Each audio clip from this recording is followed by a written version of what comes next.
ನೀವೇ ಹೇಳ್ತೀರಾ ಈ ಕಡೆ ಭಾರತ ಹೋದ್ರೆ ಹೇಗ್ ಮಾಡ್ತಾವ ವಿಶೇಷ ಸೂಚನೆ ಇದೆ. ದಾವಣಗೆರೆ ಜಿಲ್ಲೆಯ ಬಳಗದ ವತಿಯಿಂದ ಹಿರಿಯ ಚೇತನ ಮುತ್ಸದ್ದಿ ನಾಯಕರು ಜನಪ್ರಿಯ ಸಾಧಕರಾದಂತ ಸನ್ಮಾನ್ಯ ಶ್ರೀ ಡಾಕ್ಟರ್ ಸಾಮನೂರು ಶಿವಶಂಕರಪ್ಪನವರ 95ನೇ ವರ್ಷದ ಹುಟ್ಟುಹಬ್ಬದ ಪ್ರಯುಕ್ತ ಇಷ್ಟು ತರಾತುರಿ ಯಾಕೆ? ನಿಮ್ ಮಾಧ್ಯಮ ಮುಖಾಂತರ ಸಾಕಷ್ಟು ಒತ್ತಡ ಇದೆ. ವಿರೋಧ ಪಕ್ಷದವ್ರು ಹೇಳ್ತಾರೆ ಏನು ಮಾಡಿಲ್ಲ ಅಂತ. ಮತ್ತೆ ಈಗ ತಗೊಂಡಾಗ ಇದು ಹೇಳೋದು ಸರಿ ಆಗೋಲ್ಲ. ಸರ್ಕಾರ ಇದು ಇಡೀ ಸರ್ಕಾರದ ನಿರ್ಣಯ ಆಗಿದೆ. ನೋಡೋಣ ಎನ್ಕ್ವೈರಿ ಆಗಲಿ ಆದ್ಮೇಲೆ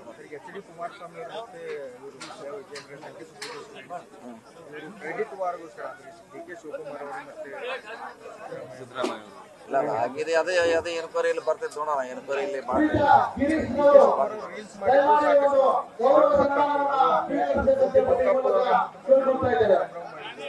ಈಗೆಲ್ಲ ಆಗಿದೆ. ಅದು ಎಲ್ಲ ಚರ್ಚೆ ಆಗಿದೆ. ಅದನ್ನ ನೋಡೇನೆ ಇದು ಮಾಡಿದ್ವಿ. ಕಾದ್ ನೋಡೋಣ. ಈಗಾಗಲೇ ಒಬ್ಬ ಅಧಿಕಾರಿಯನ್ನು ಹೋಗ್ತಿದ್ದಾರೆ ಸರ್ಕಾರ. ಒಂದು 15-20 ದಿವಸ ವರದಿ ಕೊಡ್ತಾರೆ. ಬಂದ್ಮ್ಯಾಗ ನಿಜ ಯಾವ್ದು ತಪ್ಪಿದೆ ಯಾವ್ದು ಗೊತ್ತಾಗುತ್ತೆ. ಅದು ಕಾದ್ ನೋಡೋಣ. ಅದೇ ತನಿಖೆಯಲ್ಲೇ ಗೊತ್ತಾಗುತ್ತಲ್ಲ ಯಾರು ಹೇಳೋದು. ಈಗ ಬಿಜೆಪಿ ಅವರು ಸಹ ಮೊದಲು ಅವಕಾಶ ಕೊಡದೇ ಇದ್ದಾಗ ಟ್ವೀಟ್ ಮಾಡಿದ್ರು, ಯಾಕೆ ಅವಕಾಶ ಕೊಡ್ತಾರೆ ಅವರೇ ಹೇಳಿದ್ರು. ಈಗ ಅವಕಾಶ ಕೊಟ್ಟ ಮೇಲೆ ನಮ್ಮ ಮೇಲೆ ಆರೋಪ ಮಾಡ್ತಿದ್ದಾರೆ. ಅವರು ಸಮಾನ ಹೊಣೆಗಾರರಾಗ್ತಾರೆ ಅಂತ ದ್ವಂದ್ವ ನೀತಿಯಲ್ಲಿ ಅವರು ಇದ್ದಾರೆ. ಅವರು ಕೂಡ ಪಾಲ್ದಾರರು. ಅವರೇ ಅವಕಾಶ ಕೂಡ ತಿಳಿದ್ದಾರೆ. ಅವಕಾಶ ನಿರಾಕರಣೆ ಮಾಡಿದ ಮ್ಯಾಗ ಅವರೇ ಕೊಡಬೇಕಾಗಿತ್ತು ವಿಜಯೋತ್ಸವ ಅಂತ ಹೇಳಿದ್ರು. ಈಗ ಅವರೇ ಉಲ್ಟಾ ಹೇಳ್ತಾರೆ. ನೋಡುವ ತಕ್ಷಣಕ್ಕೆ ಏನು ಹೇಳಲಿಕ್ಕೆ ಆಗೋಲ್ಲ. 15 ಕಾದ್ ನೋಡೋಣ. ಸರ್, ಈಗ ಇಂದು ನಾನೇ ಬಂದ್ಬಿಟ್ಟು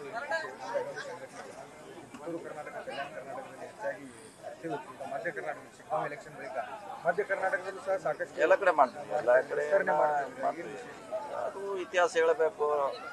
ನಮ್ಮ ಜನರನ್ನು ಜಾಗೃತಿ ಮಾಡಬೇಕು. ಜೊತೆಗೆ ಉದ್ಯೋಗ ಅವಕಾಶಗಳನ್ನು ಅವ್ರಿಗೆ ತರಬೇತಿ ಮೂಲಕ ನೀಡಬೇಕಂತ ನಮ್ಮ ಹಳೆ ಕನಸು.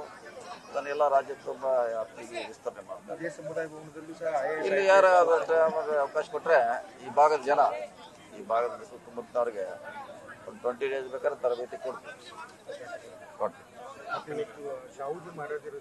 ಅಲ್ಲಿ ಕೂಡ ಇವತ್ತು ಕೊಟ್ಟಿದ್ವಲ್ಲ, ಆಲ್ರೆಡಿ ಕೊಟ್ಟಿದ್ವಿ. ಅದು ನೋಡ್ಲಿಕ್ಕೆ ಹೋಗಿದ್ವಿ. ಮತ್ತೆ ಅವಶ್ಯ ಇದ್ರೆ ಮತ್ತೆ ಕೊಡ್ತೀವಿ.